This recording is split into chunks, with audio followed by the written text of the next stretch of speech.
ಮುನ್ನುಗ್ಗಿ ನಮ್ಮ ದೇಶ ಎಲ್ಲಿಗೆ ಹೋಗಿ ಮುಟ್ಟುತ್ತೆ ನೋಡಿ. ನಾವೆಲ್ಲರೂ ಭಾರತೀಯರು ಒಗ್ಗಟ್ಟಾಗಿ ನಿಂತ್ಕೊಂಡಾಗ ನಾನು ಹೇಳ್ತಾ ಇದ್ದೀನಿ, ಇಡೀ ಜಗತ್ತು ನಮ್ಮ ಕಡೆ ತಿರುಗಿ ನೋಡೋದಕ್ಕೆ ಸಾಧ್ಯ ಇದೆ. ಇವತ್ತು we are the largest, one of the fastest growing economy. Why? Because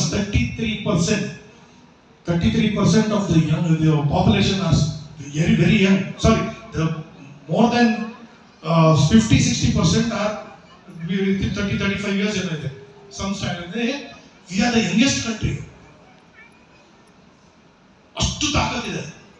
ದಯವಿಟ್ಟು ಇದನ್ನ ಬೇರೆ ಬೇಡದೇ ಇರುವಂತ ನಾನ್ಸೆನ್ಸ್ ಆಂಬಿಷನ್ಸ್ಗಳನ್ನ ಇಟ್ಕೊಂಡು ಮುಂದೋಗೋದು ಬೇಡ. ನಾನು ರಾತ್ರಿ ಕೋಟ್ಯಾಧೀಶ್ವರ ಆಗ್ಬೇಕು, ಏನು ಆಗಲ್ಲ. ಆ ಕನಸುಗಳು ಇಟ್ಕೊಬಿಡಿ. ಆದ್ರೆ ನನ್ನ ಜೊತೆ ಇನ್ನೂ ಒಂದಷ್ಟು ಜನ ಬೆಳೀಲಿ, ಇನ್ನೂ ಒಂದಷ್ಟು ಜನ ನನ್ನ ಜೊತೆ ಸೇರ್ಕೊಳ್ಳಿ ಅಂತ ನೀವು ನಡೆದಾಗ ನಿಮ್ಗೆ ಆ ಬಲ ಸಿಗುತ್ತೆ. ಇವತ್ತು ನಾನು ಇಲ್ಲಿ ಬಂದಿರೋದಕ್ಕೆ ಒಂದೇ ಒಂದು ಉದ್ದೇಶ ಏನಂದ್ರೆ, ನಿಮ್ಮಲ್ಲಿ ಎರಡು ವಿಚಾರ ಆದ್ರೂ ನಾನು ಮಾತಾಡಿರೋದು ಮನಸ್ಸಲ್ಲಿ ಇಟ್ಕೊಂಡು ನೀವು ಅದನ್ನ ಇಂಪ್ಲಿಮೆಂಟ್ ಮಾಡ್ಕೊಂಡ್ರೆ ನಾನು ಇವತ್ತಿಲ್ಲಿ ಬಂದಿದ್ದಕ್ಕೂ ಒಂದು ಸಾರ್ಥಕತೆ ಸಿಗುತ್ತೆ.